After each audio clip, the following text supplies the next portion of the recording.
Hello guys, welcome to our channel. और आज हम लेके आए हैं इंडिया पाकिस्तान वॉर के टाइम पे किस तरीके से गोदी मीडिया जो है वो फैक्ट्री बन चुकी थी फेक न्यूज़ की। और इतना ज़्यादा फेक न्यूज़ फैला हुआ था पूरे देश के अंदर कि आपको यकीन नहीं हो रहा था कि भाई कुछ हुआ है नहीं हुआ है, या फिर वहाँ हमला हुआ है, इंडिया पे हमला हुआ है। आपको कुछ समझ नहीं आता, हमेशा कुछ टाइम बाद ही समझ पा रहे थे। बट वो काइंड ऑफ हमारे लिए बहुत चिंता का विषय था, क्योंकि हम पूरा टाइम यही सोचते रहते थे कि भाई कहाँ जाएं, क्या करें, या फिर कुछ काम कर सकते हैं, आगे जा सकते हैं, नहीं जा सकते। और अभी भी इवन जब सीज फायर हो गया था तो उसके बाद भी ये बार बार 2-4 दिन बाद भी यही न्यूज़ आते रहना कि भाई नहीं, अभी भी कुछ चल रहा है, अभी भी कुछ हो रहा है, अभी भी कुछ हो रहा है, और ये अभी तक ख़त्म नहीं हुआ है। सो देखते हैं इन्होंने क्या क्या जो है फेक न्यूज़ फैलाई थी। तो आप भी देखो, हम भी देखते हैं। Let's start. नमस्कार, मेरा नाम है निवेदिता शांडिल्य और आप देख रहे हैं पॉलिटिक्स। जीत का दावा कोई भी करे मगर हारी पत्रकारिता है। टीवी एंकर्स का शोर शराबा, हल्ला गुल्ला, हुड़दंग देख करके देश और दुनिया दंग रह गए। किस स्तर के युद्ध उन्मादी लोग हैं ये, किस स्तर के हैं ये टीवी चैनल। स्तर की तो बात ही अब नहीं करनी चाहिए जब स्तरहीनता ही इनके लिए उपलब्धि है। क्या क्या किया है इन्होंने, देखिए तो जरा। तो भारत के एक्शन से अब पाकिस्तान जो है वह रोने के मूड में। बस please save Pakistan from India. भारतीय सेना लगातार पाकिस्तान पर करारा प्रहार कर रही है। नेता बोल रहे हैं हमारा प्रधानमंत्री गीदड़ है। आप सोचिए कि पाकिस्तान में देखा जा रहा है। ओह माय गॉड, ये उपलब्धि है इनके लिए। देखा जा रहा है जी न्यूज़। अब ये देखिए, ये बड़ी खबर। खुशी देखिए, कितना गर्व हो रहा है इन्हें। एक सोशल मीडिया क्रिएटर का ट्वीट पाकिस्तानी शेयर कर देते हैं तो उसके ऊपर FIR हो जाता है। यही लोग उसे देशद्रोही बोलते हैं। मगर खुद कितनी खिलखिलाहट के साथ बता रहे हैं कि देखो पाकिस्तानी हमें देख रहे हैं। वैसे पाकिस्तानी इनका मजाक बनाने के लिए इनको देख रहे थे। जो वीडियो ये खुद प्रूफ के तौर पर दिखा रहे हैं उसमें बैठा पाकिस्तानी खुद ही इनके मजे ले रहा है। ध्यान से देखिए वीडियो। तो ये देखें, ये जी न्यूज़ लाइव देख रहे हैं हम, और यहाँ बताया ये जा रहा है कि जी इस्लामाबाद पे भारत ने अटैक कर दिया है। हंस रहा है भाई तुम लोगों पे। ये गर्व की नहीं, शर्म की बात है। ओ भाई, इंडियन मीडिया ने अपनी कुछ सोचते भी नहीं है, कुछ भी क्लिप लगा देते हैं। दिनों में खो दी। पता नहीं कहां से क्या खबर ला रहे थे, चला रहे थे। मुझे तो लगता है इस पूरे युद्ध वाले सीन में इन्होंने वो चला दिया जो इनका चलाने का मन कर रहा था, और नाम दे दिया सूत्र का। सुशांत सिन्हा जो मीडिया की पाठशाला चलाते हैं, जरा उनका भी काम देख लीजिए। इनका काम देख के लगा कि इस आदमी को तो खुद अभी जर्नलिज्म की ABCD सीखने की जरूरत है। ये भीतर दाखिल हो गई भारतीय सेना। अज्ञात बॉर्डर से घुस गई सेना। अज्ञात बॉर्डर मतलब सेना भी इनसे त्रस्त नजर आई। फेक न्यूज फैलाते ये सफाई सेना को देनी पड़ती। इनकी कितना चीखम चिल्ली है। सेना के लिए जानलेवा खतरा बन गई भाई। एक एक चीज जो सेना गुपचुप तरीके से करना चाहती, ये ब्रेकिंग लिख के पीछे आग लगा के चला देते। हालात इतने खराब हो गए कि रक्षा मंत्रालय को न्यूज दिखाने के लिए इंस्ट्रक्शंस जारी करने पड़े। Defence ministry warns media channels, social media users, no live coverage of military operation. अब देखिए, बट लाइव कवरेज नहीं होगी तो फिर वो कुछ भी फेक न्यूज ही बना रहे थे। एडवाइजरी में कहा गया कि in the interest of national security all media platforms, news agencies and social media users are advised to exercise utmost responsibility. सख्ती के साथ ये भी बताना पड़ा कि जो एग्जिस्टिंग लॉज एंड रेगुलेशंस हैं रिपोर्टिंग के, उनका तो पालन कर लो। युद्ध के दौरान जब सायरन बजता है ना तो लोगों की रूह कांप जाती है कि हम सही सलामत बचेंगे, कहीं हमारे घर पर बम तो नहीं गिर जाएगा, कहीं हमारे बच्चे मर तो नहीं जाएंगे। एक सायरन लोगों को पैनिक अटैक दे देता है। उस सायरन का इस्तेमाल ये टीवी चैनल मजाक में के बीच में म्यूजिक की तरह कर रहे थे। छिप कर देख रहे हैं, पाकिस्तान के सूचना मंत्रालय ने जी न्यूज़ को बैन कर दिया था। खबरों के बीच ट्रांजिशन के लिए युद्ध वाले सायरन का इस्तेमाल। ये पत्रकार हैं, पत्रकारिता पढ़े हैं ये, वैसे तो नहीं पढ़े हैं ये, मगर खुद को पत्रकार कहते तो हैं।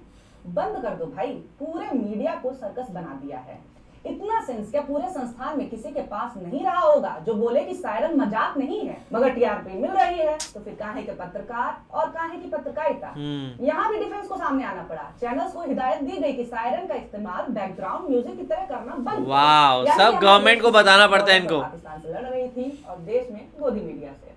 उनका काम इन चैनलों ने ज्यादा बढ़ाया है, बता रही हूँ मैं। सेना पाकिस्तानी जासूसों से जितना परेशान आज तक नहीं हुई होगी, उतना इन चैनल्स ने तो एक हफ्ते में परेशान कर दिया खबरें लीक कर करके। इस वक्त है हम गुजरात बॉर्डर के टॉप सीक्रेट लोकेशन पर। इस समय हम जम्मू कश्मीर के फलाना टॉप सीक्रेट जगह पर हैं जहां सेना टॉप सीक्रेट ऑपरेशन चला रही है। ऑपरेशन के बीच में फिर इनको बताया गया कि यार हमारी लोकेशन बताना बंद करोगे तुम लोग।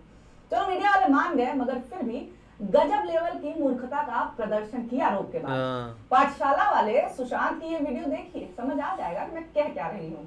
मतलब अपनी लोकेशन मत बताइए, लेकिन आप बताइए गुजरात बॉर्डर पर क्या चल रहा है। यार मैं कह रही थी कि पहले इस आदमी को जब क्या आदमी है ये, पाठशाला खोल के खुद ही बैठ गया है। फेक न्यूज फैलाने के जितने भी तरीके जैसे आपने गुजरात को देखा हो तो गुजरात का जो, मैं भी गुजरात के रहने वाला, तो हमारा जो पार्ट है वो तो समुद्र वाला ही है। तो गुजरात के जिस बॉर्डर पे वो खड़े होंगे वो एक ही, मतलब देखा जाए तो वो पता है सबको कि कहाँ खड़े होंगे। तो और पाकिस्तान उसमें तो स्कैन करवा ही सकता है। तो ये कितना बेवकूफ़ हरकत थी यहाँ पे इनकी तरफ से, और गोदी मीडिया ने मतलब पूरी हद पार कर दी है। जितने भी प्रकार हैं सबका इस्तेमाल मीडिया ने पिछले कुछ दिनों में कर लिया। पुरानी वीडियोस अभी का बता के चलाना, वीडियो गेम्स की फुटेज को युद्ध का बताना, सपने में आई हुई खबरों को सूत्रों के नाम पर चलाना, और जब इससे भी मन नहीं भरा तो एआई का इस्तेमाल करके फर्जी खबरें परोसना। मॉडर्न है भाई हमारी मीडिया। फ्रेंच मीडिया ने बाकायदा खबर दिखाई कि कैसे भारतीय मीडिया एआई का इस्तेमाल करके फेक न्यूज फैला रहा है और टेंशन बढ़ा रहा है। It was very uneven and wonky. The proportions of the people walking in the background, AI detection tools, and every single one, the result was the same. That this is very much, both of these photos Had are yaar. AI generated. We're using AI. Was the Meta AI logo in the corner? I know it is difficult to see. और आप चालाकी देखिए कि जिम्मेदार बनने के लिए एक दो ने तो माफी भी मांगी, मगर से फेक न्यूज फैलाया प्राइम टाइम में बड़े एंकर के मुंह से, माफी मंगवाई सुबह, वो भी जूनियर एंकर से। आज तक वालों की ये माफी सुनिए जरा। लेकिन हमारी पूरी सतर्कता के बावजूद कुछ अधूरी रिपोर्ट ऑन एयर हो गई, इसके लिए हम आपसे माफी चाहते। फेक न्यूज फैलाने पर माफी सबसे भरोसेमंद, और माफी एक लाइन में, पूरा न्यूज 2-2 घंटा। माफी मांगनी पड़ी क्योंकि इन्होंने पहले से डरी जनता को फिदायीन हमले की खबर परोस करके और डरा दिया। खुद से इनका ईमान नहीं जागा था। आर्मी को सामने आकर के इन्हें लताड़ना पड़ा कि पूरी तरह से फर्जी खबर, कंप्लीटली फॉल्स। भरोसेमंद तो है ये। अरे इनके फेक न्यूज पर आम जनता तो क्या, सरकार के मंत्री भी भरोसा कर लेते हैं। मंत्री जिसके पास इनसाइड जानकारी होनी चाहिए असली वाली, वो नकली फैलाई खबरों पर सीना ठोकते हुए नजर आए। इनके पास बम मिसाइल से जुड़ी आज तक जितनी भी वीडियोस आई थी उन सब का इस्तेमाल पिछले एक हफ्ते में कर लिया। गाजा इजराइल की वीडियो भी भारत पाक का बता के चला दिया। वीडियो गेम्स तक तो नहीं छोड़ा, और कोई एक नहीं, सब के सब एक ही लाइन में खड़े मिले। आज तक ने कराची पोर्ट उड़ा दिया, जी न्यूज ने इस्लामाबाद उड़ा दिया, रिपब्लिक ने आसिम मुनीर को गिरफ्तार करवा दिया, एबीपी ने इस्लामाबाद में तिरंगा फहरा दिया, सुदर्शन ने तो पाकिस्तान को भारत में मिला लिया। होड़ लगी थी भाई साहब, खबरें ब्रेक करने की नहीं, कौन कितना ज्यादा गंद मचा सकता है इसकी। सब ने बचाया, सब ने। भाई एनडीटीवी वाले ने कहेंगे अपडेट दो, फिर फर्जी खबर चल जाए तो कहते हैं fake news. severe escalation which has happened. All right, thank God reporter का माइक ऑन था, और जो सच वो सामने नहीं बोल पाता वो गलती से बोल गया। खुद ही फेक न्यूज दे करके खुद ही फैक्ट चेक भी यही कर रहे थे। पहले हाफिज अब्दुल राउफ को मार दिया, फिर कह रहे हैं कि वो आतंकियों के जनाजे में शामिल था। हाउ, ये आदमी सही बोल रहा है कि ये न्यूज कम हार्ट अटैक ज्यादा दे रहे हैं।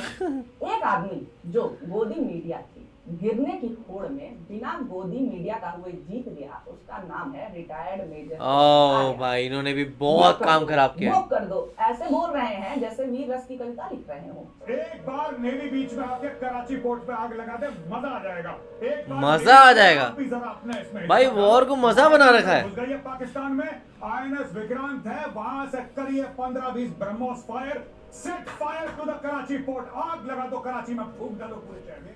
ये 200% ये बंदा सिर्फ दिन रात गेम्स खेलता है, क्योंकि ये काउंटर स्ट्राइक और ये सब खेल खेल के इनका दिमाग में आता होगा कि ये करना बहुत मजाक है, आसान है। ये वॉर को इन्होंने क्या बना दिया है। अकेले देश की फॉरेन पॉलिसी का जितना नुकसान किया उतना कोई दुश्मन भी नहीं कर पाया।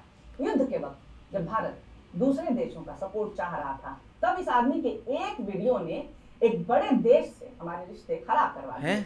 ईरान के फॉरेन मिनिस्टर को सुअर बोल दिया भाई, स्क्रीन पर पिग भी लिख दिया। इस आदमी को, इस सुअर की औलाद को, एक मिनट, ओह माय गॉड, इस पिग को भारत तब आना था जब पहलगाम हुआ। इसका असर ईरान में कैसा हुआ ये भी जान लीजिए। ईरान के लोगों के साथ साथ डिप्लोमेट्स में भी नाराजगी दिखी। भारत सरकार से मांग की गई कि इस आदमी पर तुरंत एक्शन लिया जाए। युद्ध इनके लिए एक कैसे लोग हैं भाई, रिलेशंस खराब करवा रहे हैं। रही है। चित्रा पहलगाम हमले के बाद कश्मीर जाके रील्स बनाती हैं और अंजना स्टूडियो में अपने फैशन को ऑपरेशन सिंदूर से जोड़ती हुई नजर आती हैं। ये युद्ध उन्मादी लोग हैं, वो लोग जिन्हें युद्ध देख करके मजा आता है, सैडिस्टिक प्लेजर जिसे कहते हैं। इनके स्टूडियो पर बम थोड़ी ना गिर रहे हैं, ना इनकी जान खतरे में है, इसलिए चटकारे लेकर के युद्ध युद्ध चिल्ला रहे हैं। इतने टेंशन वाले टाइम में भी ये अपना डेली रूटीन वाला काम नहीं भूले। विपक्ष पर सवाल उठाने वाला सुशांत कह रहे हैं, मुंह क्यों लटके हुए हैं, तो क्या दाग किया रे भाई कि ये युद्ध हो रहा है। जो भी इनकी तरह सैडिस्टिक नहीं है, वो ऐसे मौके पर जब देश की सुरक्षा खतरे में हो, जवान सीमा पर हो और आम नागरिक मारे गए हो, हंस तो नहीं पाएगा। नफरत में पागल ये लोग पुंछ में मारे गए शिक्षक को आतंकवादी बता करके चला देते हैं। क्यों? क्योंकि वो ओह माय गॉड, देश का इन्होंने मजाक बनवा दिया, पाकिस्तान में और दुनिया भर में। जरूरी सवाल एक नहीं, फेक न्यूज और देश की सुरक्षा से खिलवाड़ अलग से। It's high time that बहुत खराब mongers are regulated and held responsible for their actions.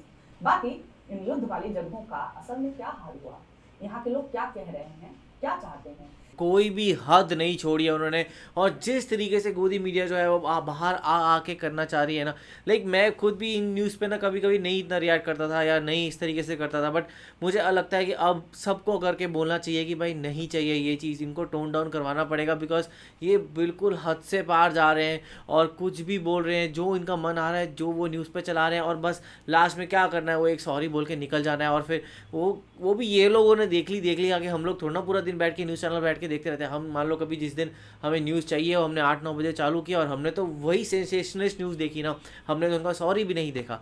तो आपका इस बारे में क्या कहना है, आप हमें कमेंट सेक्शन में ज़रूर बताइएगा। तो इसे लाइक करते जाइए, कमेंट करते जाइए, शेयर करते जाइए और सब्सक्राइब करते जाइए। बाय।